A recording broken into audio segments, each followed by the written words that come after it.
Making your own decisions.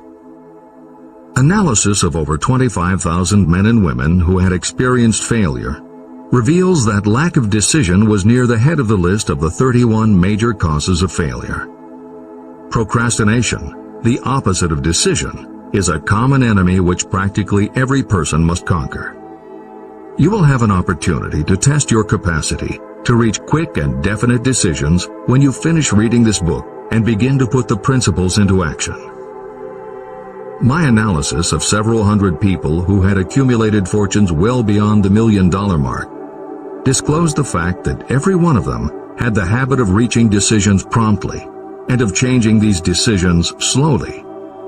People who fail to accumulate money, without exception, have the habit of reaching decisions, if at all, very slowly, and of changing these decisions quickly and often. One of Henry Ford's most outstanding qualities was his habit of reaching decisions quickly and definitely and changing them slowly. This quality was so pronounced in Mr. Ford that it gave him the reputation of being obstinate. It was this quality that prompted Mr. Ford to continue to manufacture his famous Model T, the world's ugliest car, when all of his advisors and many of the purchasers of the car were urging him to change it. Perhaps Mr. Ford delayed too long in making the change, but the other side of the story is that Mr. Ford's firmness of decision yielded a huge fortune before the change in model became necessary. Some say that Mr. Ford's definiteness of decision was just obstinacy, but even this quality is preferable to slowness in reaching decisions and quickness in changing them. Editor's comments. Henry Ford's consistency extended also to the color of the Model T, 15 million of which in 19 years of production from 1908 to 1927 were made only in black and with little change in the design. Shortly after its introduction, Napoleon Hill met with Ford to talk about the principles of success. According to Hill, in Michael Ritt's biography of Napoleon Hill, A Lifetime of Riches, Henry Ford was cold, indifferent, unenthusiastic, and spoke only when forced to, unless he was talking about his car. Early on, few people other than Carnegie could foresee the success Ford would achieve, which Hill later attributed to Ford's self-control and concentrated effort. At Hill's first meeting with him in 1911, Ford was interested only in talking about the Model T. After Ford took him for a spin around the factory, Hill bought one for $680. This is the end of the editor's comments. The majority of people who fail to accumulate the money they need are generally easily influenced by the opinions of others. They permit gossip, rumors, other people's opinions, and the news reporters to do their thinking for them.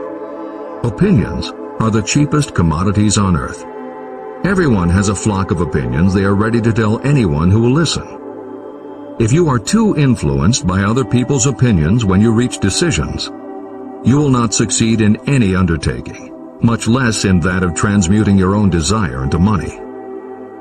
If you are influenced by the opinions of others, you will have no desire of your own. Keep your own counsel. Rely on yourself to reach your own decisions when you begin to put these principles into practice, and follow through on your decisions.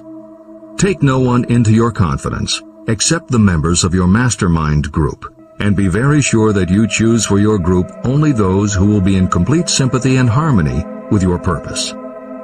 Close friends and relatives, while not meaning to do so, often handicap one through opinions. And for some reason, even friends often seem to think that ridiculing you and your plans is funny.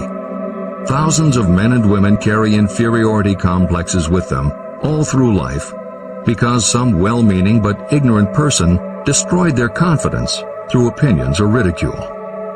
You have a brain and mind of your own. Use it and reach your own decisions. If you need facts or information from others to help you reach decisions, acquire the facts or information you need quietly, without disclosing your purpose. It is characteristic of people who have a smattering of knowledge to try to give the impression that they know more than they do. Such people generally do too much talking and too little listening. Keep your eyes and ears open and your mouth closed if you wish to acquire the habit of prompt decision. Those who talk too much do little else. If you talk more than you listen, you may miss some important piece of knowledge that might have been very useful to you. By talking too much, you may also disclose your plans and purposes to people who will take great delight in defeating you because they envy you. Remember, every time you open your mouth in the presence of a person who really has knowledge, you tip your hand and show that person your exact stock of knowledge, or you tip your hand to your lack of it. The mark of genuine wisdom is modesty and silence. Keep in mind that every person is, like you, seeking the opportunity to accumulate money. If you talk about your plans too freely, you may be surprised when you learn that some other person has beat you to it by using the plans you bragged about. Let one of your first decisions be to keep a closed mouth and open ears and eyes.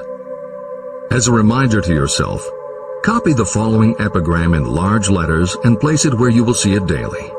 Tell the world what you intend to do, but first, show it. This is the equivalent of saying that deeds and not words are what count most. The value of decisions depends upon the courage required to render them. The great decisions that served as the foundation of civilization were reached by assuming great risks, which often meant the chance of death. Lincoln's decision to issue his famous Proclamation of Emancipation, which gave freedom to African Americans, was rendered with full understanding that his act would turn thousands of friends and political supporters against him. When the rulers of Athens gave Socrates the choice of disclaiming his teachings or being sentenced to death, Socrates' decision to drink the cup of poison, rather than compromise in his personal belief, was a decision of courage.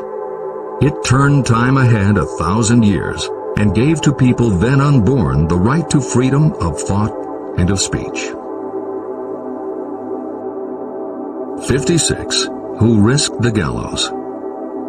The greatest decision of all time, as far as any American citizen is concerned, was reached in Philadelphia on July 4, 1776, when 56 men signed their names to a document that they well knew would bring freedom to all Americans, or leave every one of the 56 hanging from a gallows. You have heard of this famous document, the Declaration of Independence. But have you taken from it the great lesson in personal achievement it so plainly taught? We all remember the date of this momentous decision, but few of us realize what courage that decision required. We remember our history as it was taught. We remember dates and the names of the men who fought. We remember Valley Forge and Yorktown. We remember George Washington and Lord Cornwallis. But we know little of the real forces behind these names, dates, and places. We know even less of that intangible power that ensured freedom long before Washington's armies reached Yorktown. It is nothing short of tragedy that the writers of history have missed entirely even the slightest reference to the irresistible power that gave birth and freedom to the nation destined to set up new standards of independence for all the peoples of the earth. I say it is a tragedy because it is the same power that must be used by every individual who overcomes the difficulties of life and forces life to pay the price asked. Let us briefly review the events that gave birth to this power. The story begins with an incident in Boston on March 5, 1770. British soldiers were patrolling the streets, openly threatening the citizens by their presence. The colonists resented armed men marching in their midst. They began to express their resentment openly, hurling stones as well as epithets at the marching soldiers, until the commanding officer gave orders: "Fix bayonets, charge." The battle was on. It resulted in the death and injury of many. The incident aroused such resentment that the Provincial Assembly, made up of prominent colonists, called a meeting for the purpose of taking definite action. Two of the members of that assembly were John Hancock and Samuel Adams. They spoke up courageously and declared that a move must be made to eject all British soldiers from Boston. Remember this: a decision in the minds of two men might properly be called the beginning of the freedom that we of the United States now enjoy. Remember, too, that the decision of these two men called for faith and courage because it was dangerous.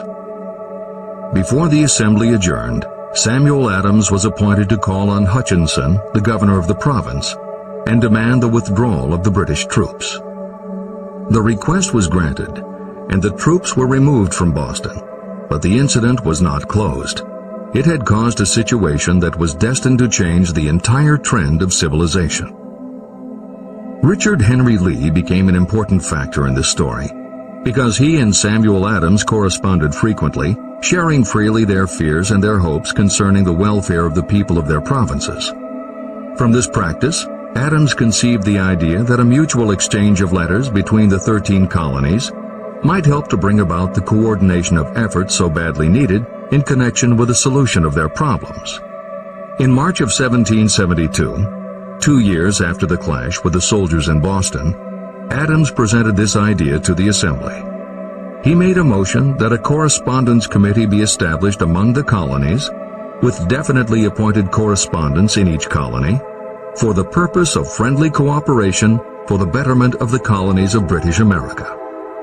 It was the beginning of the organization of the far-flung power destined to give freedom to you and to me. A mastermind group had already been organized.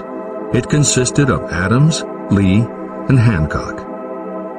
The Committee of Correspondence was organized.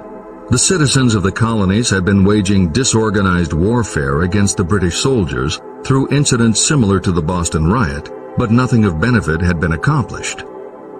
Their individual grievances had not been consolidated under one mastermind. No group of individuals had put their hearts, minds, souls, and bodies together in one definite decision to settle their difficulty with the British once and for all, until Adams, Hancock, and Lee got together.